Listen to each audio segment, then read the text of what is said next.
Fala aí, meu amigo, minha amiga ligados no Toque Passa, chegando aqui nessa quinta-feira para falar de NFL, porque hoje começa a semana 3 e a gente vai falar de San Francisco 49ers e New York Giants que se enfrentam nessa noite. Vamos falar também de vários assuntos que estão rolando aí ao redor da maravilhosa NFL. Então não perca tempo, já curte esse vídeo, deixe seu comentário aqui embaixo, se inscreve no canal, compartilha o Toque Passa. Se puder colaborar um pouco mais, faça parte do clube de membros com 150 membros. Bateu 150, eu vou fechar a listinha ali. Esses caras vão concorrer a uma jersey, uma camisa oficial do time da NFL. Tá quase chegando, acho que são 137 no momento. Então faça parte do clube de membros. Todo mês tem sorteio de camisa da Fanatic Sport Nation. Aliás, Wesley Cordeiro, precisa entrar em contato com a gente, preciso te mandar minha camisa. Você ganhou a camisa no começo da temporada e não falou com a gente ainda. Então entre em contato aqui com o Toque Passa. Se você não conhece a Fanatic ainda, aqui embaixo tem link e tem cupom de desconto. Também convido você a abrir sua conta na Bet+, nossa parceira aqui, site de apostas, que ó, temporada tá rolando, Champions começou, eu sei que se manja muito de esporte e pode tirar uma graninha a mais através da Bet+. Gosta de fazer apostas esportivas? Vai aqui na Bet+. O link tem embaixo para você abrir sua conta através do Toque Passa. Vamos nessa então, vai? Roda a vinheta. Bom, pessoal, ontem eu fiquei de fora aqui, eu tava um pouquinho abalado aí pela Luísa Sonza, né? Na verdade, eu precisava tirar um dia de descanso um pouquinho, né? Trabalhando direto, né? NFL no domingo, na ESPN, faz trabalho no UOL também, tem muita coisa pra gente fazer ao mesmo tempo. E teve Champions League, eu fui lá assistir o jogo do Braga, perdemos, mas o Arsenal venceu. A gente vai falar aqui de NFL. Começando com a troca envolvendo Los Angeles Rams e Minnesota Vikings. Porque agora Cam Akers tem uma nova casa e vai jogar na equipe de Minneapolis, né? O Akers que foi para os Vikings junto com uma pique condicional de 7ª rodada, enquanto os Vikings mandaram uma pique de 6ª, mas é lá de 2026. Tudo isso as piques de 2026. Eu vou tentar lembrar em 2026, no terceiro dia do draft, essa troca, e eu não vou fazer ideia do que aconteceu, mas é isso que acontece, né? Se eu tiver vivo em 2026. O Akers que não foi ativado no final de semana no jogo contra os 49ers, uma relação já tumultuosa com a equipe dos Rams, com o técnico Sean McVay, né? Ele até falou, o Akers tweetou que depois eu não entendia porque ele não tinha jogado, e aí saiu um comunicado falando, olha, você sabia muito bem, a gente conversou contigo, a gente falou com o seu agente, tá todo mundo sabendo, né? Lá no ano passado, o McVay já tinha falado que talvez fosse melhor o jogador procurar um recomeço aí numa nova equipe. Então, falei na terça-feira na live com o Ivo que era questão de tempo. A gente já sabia fazer tempo que ia rolar uma troca envolvendo o Akers e agora rolou, né? Na semana 1 contra os Seahawks, produtividade baixa, né? Ele foi o running back com mais carregadas da equipe dos Rams, carregou a bola 22 vezes, teve apenas 29 jardas e um touchdown. Pra você ter uma ideia, o Kyren Williams, né, foi o segundo que mais correu com a bola, 15 carregadas para 52 jardas e 2 touchdowns. Então acabou tendo uma produtividade melhor o Williams do que o Akers. O Akers que é uma pique de 2ª rodada lá em 2020. No ano passado ele teve 188 carregadas para 786 jardas e 7 touchdowns. Em Minneapolis agora ele vai se reencontrar com o técnico Kevin O'Connell, que é head coach na equipe dos Vikings, e também com o Wes Phillips, que é o coordenador ofensivo. Os dois trabalharam com o Akers em 2020 e em 2021 na equipe dos Rams, né? Eles saíram dos Rams e foram treinar a equipe de Minneapolis. Vamos ver o que vai ser do Cam Akers. Sei que tem muita gente que tem ele no Fantasy e estava decepcionado. Eu não vejo motivo assim para você se animar. Mas é normal que os Vikings estejam atrás de peças para fortalecer esse jogo terrestre. Afinal, eles dispensaram o Dalvin Cook, né, na off-season, e coincidência ou não, né, quem poderia imaginar, você abre mão de um grande running back, salário e o plano de jogo mudou tudo mais, mas os Vikings são o pior time correndo com a bola nesse começo de temporada, em 2 jogos apenas 69 jardas terrestres. Tá? Os Browns, por exemplo, têm média de 200 jardas terrestres por partida. Os Vikings têm 69 no total de 2 partidas. Vamos ver se dá mais sustância para esse jogo terrestre, que é importante, né? Tá sobrecarregando ali o Kirk Cousins. Ele acumula números incríveis, mas também, né, acaba entregando a bola ali na hora que tem. Precisa ter balancear um pouquinho melhor o passe e o jogo terrestre. Na equipe do Las Vegas Raiders, a novelinha Chandler Jones ganhou mais um capítulo nessa quarta-feira, porque a equipe dos Raiders foi lá e colocou o Chandler Jones na lista dos jogadores que estão com uma lesão ou doença não relacionadas ao futebol. Então agora o pass rusher está fora da temporada por pelo menos mais 4 jogos, né? Essa é a regra da lista. Pelas últimas postagens do jogador, se eu fosse maldoso, eu diria que essa doença é uma encefalopatia traumática crônica, mas aí era relacionada ao futebol americano, né? Mas se eu fosse maldoso apenas, tá? Não é o caso. Na sexta-feira, por exemplo, o Chandler Jones foi lá e fez um post dizendo que ele gostaria de estar jogando lá com os irmãos dele, mas o Mark Mark, se referindo ao Mark Davis, proprietário da equipe dos Raiders, tinha um grande segredo que só ele sabia, né? Então ele estava pedindo pela proteção dele. Ele falou assim: vai parecer meio assustador aí, mais preocupante, né? Mas não é o caso, não, porque quando eu descobri, eu morri de rir. O que é? Usa peruca, né? Não sei qual que é esse segredo, né? Tem algumas teorias que vão indo uma profundidade ali, algumas acusações que seriam muito pesadas até pra gente trazer aqui, mas tá aí, o Chandler Jones, né, colocado nessa lista. Para os Raiders significa abrir um espaço no elenco, né? Você tira esse jogador e abre uma vaga a mais no elenco e não é preciso pagar o salário para o Chandler Jones nesse espaço. O Chandler Jones nesse ano ele tem um total de 17 milhões de dólares na equipe dos Raiders. Só que o salário base dele é muito baixo, é 1 milhão 165 mil dólares apenas, né? Então ele perde aí nesses 4 jogos 270 mil dólares, não é lá grande coisa para um contrato de 17 milhões, mas é ruim para os Raiders porque o ano passado eles fizeram um bom investimento buscando no Chandler Jones para dar um apoio para o Max Crosby, né? Você tinha o pass rusher com o Crosby de um lado e teria o Chandler Jones do outro para fazer pressão dos dois lados e a coisa render. O Jones no ano passado foi mal. Então eles esperavam que, pô, talvez agora acertou, conhece mais, esse ano as coisas serão melhores, vai render. E enquanto isso, né, tá lá loucão fazendo uns tweets aí que a gente não sabe muito bem o que tá acontecendo. E a gente segue agora essa novela. Ganha um tempinho, né, para tentar, sei lá, fazer uma troca ou ver qual que é essa história, se alguém vai oferecer alguma coisa, vai acabar cortando, não sei qual que vai ser o destino do Chandler Jones na equipe dos Raiders, mas neste momento está fora por pelo menos 4 jogos na lista de lesões ou doenças não relacionadas ao futebol americano. Seguindo o tema, falando M, vamos para o Justin Fields, né, porque há exatamente um ano ele estava vindo a público aí para se explicar daquela fala infeliz que ele teve depois da derrota dos Bears para os Packers, falando que doía mais nos jogadores do que na torcida. Afinal, a torcida não colocou trabalho nenhum ali, não tem esforço nenhum, né? E aí depois ele teve que se explicar que não era bem assim. E a gente percebeu naquele momento que talvez o microfone não fosse o maior amigo do Justin Fields, mas ontem ele teve que dar 2 entrevistas para explicar um pouquinho esse começo de temporada ruim na equipe do Chicago Bears e depois explicar o que ele tinha explicado antes, né, fazendo aquele tradicional ataque a vocês da imprensa. Na entrevista da quarta-feira, coletiva, ele falou que, cara, tava se sentindo meio robotizado, que não tava jogando como ele mesmo, né? Mandou que a questão podia ser treinamento, e aí que a coisa ficou ruim, né? Ele falou assim: a comissão técnica faz a parte dela, mostrando o que eu deveria olhar e tal, mas no fim, cara, não posso ficar pensando nisso na hora do jogo, tá? Ele falou: eu tenho que ir preparar durante a partida e jogar a partida mais livre, mais solto. Eu disse que o objetivo dele nessa semana, né, é tocar o. E, cara, jogar como ele sabe jogar, tá? Incluindo pensar menos. Tudo que você quer ouvir de um quarterback que está em dificuldade é que ele vai pensar menos. Isso aí. Boa, Fields. Seguir mais o instinto, né? Vai lá, freestyle. Sai aí. Futebol americano não tem estratégia nenhuma. Vai nessa, Fields.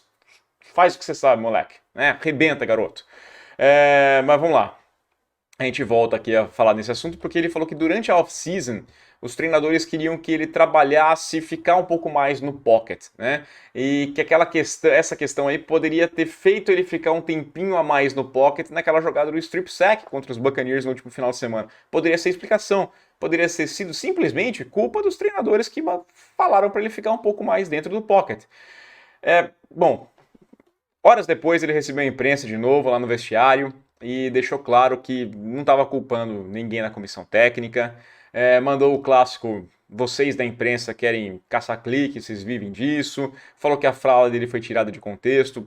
E é uma recorrente, né? Incrível como a imprensa, até quando a entrevista é ao vivo, ela tira de contexto, né? O cara tá falando sozinho e ele vai lá e tira de contexto, mas falou também que quando fazem isso, estão querendo dividir o time dos Bears, né? Então, vocês daí da imprensa criando querendo criar crise nos meus Bears. Jamais faça isso. Tá tudo bem lá, tá tudo funcionando muito, faz muito tempo que funciona muito bem na equipe dos Bears. Falou que nunca jogou a culpa nos treinadores, que também nunca faria isso com jogadores, com colegas de time, que tem que assumir a culpa de tudo que acontecer no jogo, que ele precisa ser um melhor quarterback, e esse é o ponto. Aí ele disse que ele devia ter chegado na coletiva e falado justamente isso, que ele tinha que ser um quarterback melhor e pronto, acabou, mas que ele estava tentando dar um pouquinho mais de detalhes, porque ele aprecia o trabalho dessa imprensa tão, né, maldosa, que fica aí tirando de contexto, e que aí ele estava tentando dar toda a informação para a imprensa, mas aí tem um problema, né, Fields? Foi tirado de contexto ou você estava dando informação mais do que deveria? Precisa fazer um media training, garoto, tá? Porque assim, eu já fui assessor de imprensa. Existiam outras formas de você falar tudo isso, mas sem jogar ninguém debaixo, né, do trem. Você poderia ter falado que, pô, durante a off-season eu trabalhei ficar mais no pocket e isso pode ter influenciado, ter ficado uns segundos a mais. Você não vai falar que foi obrigação, que foi... Não, você trabalhou. Você não jogou o nome de ninguém na história.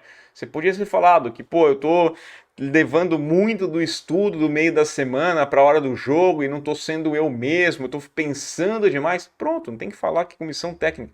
Você colocou o nome de comissão técnica, aí, meu amigo, você jogou a culpa no outro lado. Na hora que você aponta o dedo ali, que alguém fez isso para você, você tá colocando a culpa no outro lado. Isso é óbvio, né? Não tem o que dizer.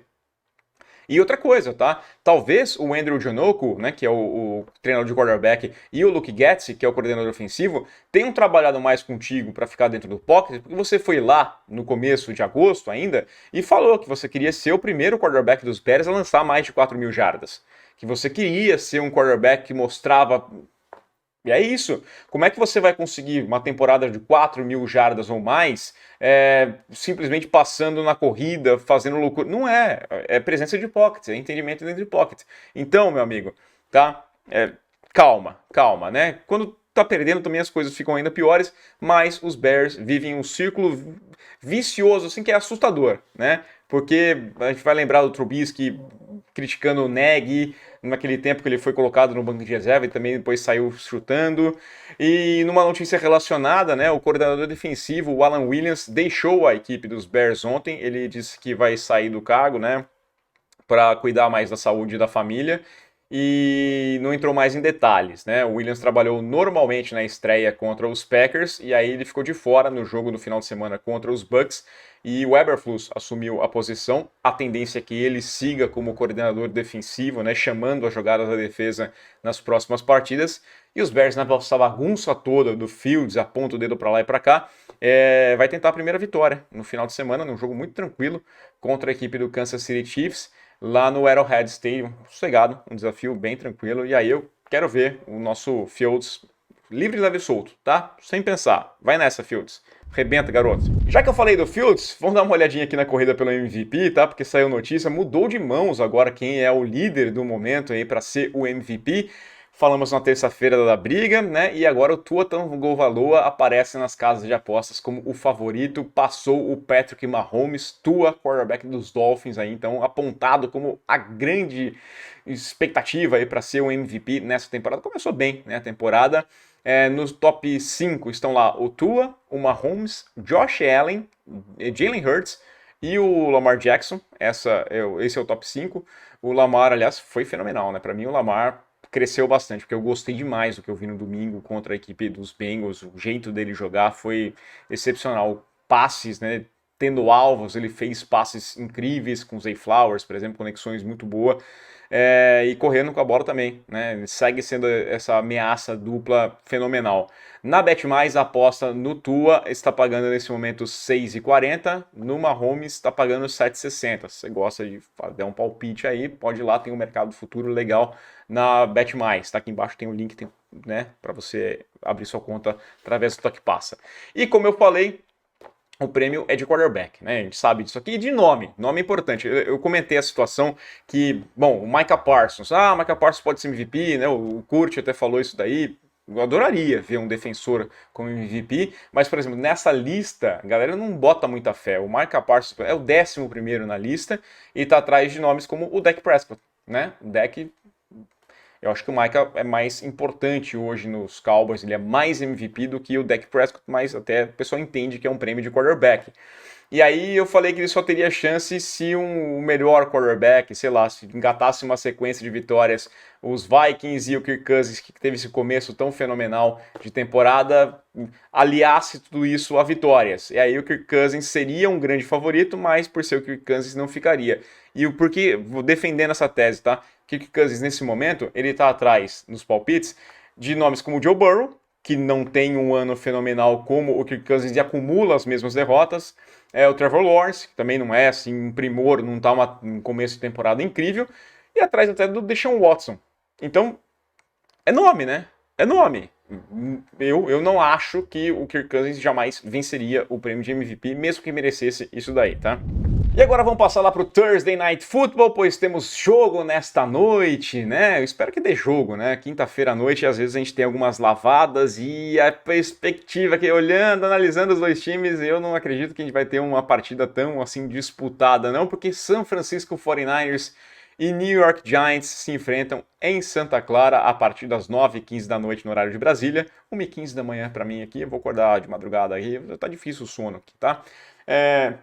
E eu não confio nem um pouco na equipe dos Giants, tá? Nesse jogo não tem a questão de ser jogo fora de casa, perder um dia de treino, porque tem que viajar, porque a equipe dos Giants enfrentou a Arizona Cardinals no final de semana e já ficou lá na costa oeste, né? Então já tá lá trabalhando direto e vai ficar por lá, então é mais ou menos como se os dois times fossem de casa, só que o cara ficou num hotel, é diferente. Tem essa questão de não ter ido para casa, mas, né, eu acho que é não tão relevante. Ponto principal aqui são os desfalques da equipe dos Giants. Além da qualidade do time, os Giants, o primeiro time da história da NFL a levar 60 pontos em uma temporada antes de marcar o primeiro ponto, tá? Deu 60, ele deu 40-0 da equipe dos Cowboys na primeira semana e depois estava perdendo de 20-0 para a equipe dos Cardinals no meio do jogo, até que começou a fazer, depois venceu o jogo, mas levou 60 pontos antes de fazer o primeiro ponto. E aí eles não terão o Saquon Barkley, confirmado, running back, que torceu o joelho no final de semana, chegou até a falar, não tá descartado ainda. Não tem a menor chance, vai perder alguns jogos aí, talvez 2 ou 3 jogos o Saquon fora nessa temporada. E tem problema na linha ofensiva, do lado esquerdo, né? Nós temos dois problemas. O left guard, o Ben Bredson, tá com uma concussão, tá fora do jogo. E o Andrew Thomas, o left tackle, tá fora com um problema muscular, assim como o linebacker, o Azeez Ojulari, também tá fora da partida. Esses 4 já estão descartados desse jogo. E aí tem um problema, né? A linha ofensiva deve ser a mesma que terminou o jogo contra os Cardinals, com o Josh Azido e o Mark Glowinski, jogando como nesse lado esquerdo aqui da linha.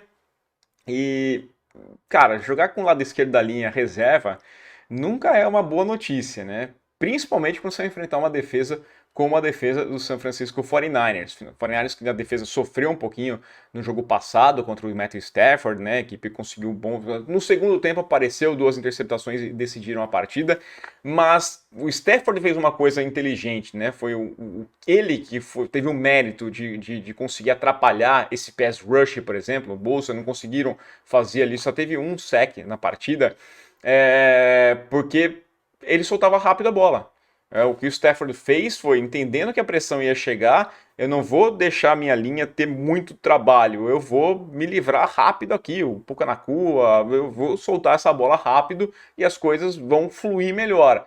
O que não deve acontecer com o Daniel Jones, que é um quarterback que segura muito mais a bola. A gente sabe disso, né? Daniel Jones é um cara que demora um pouco mais para tomar decisão, com o lado esquerdo da linha afundado, e já não era uma linha que, convenhamos, das melhores possíveis, né? O Daniel Jones já sofreu 10 sacks nessa temporada, expectativa de não é uma grande exibição da equipe dos Giants, ainda mais sem um jogo terrestre encaixado, né? Com o Saquon. O Saquon é melhor que o Breda.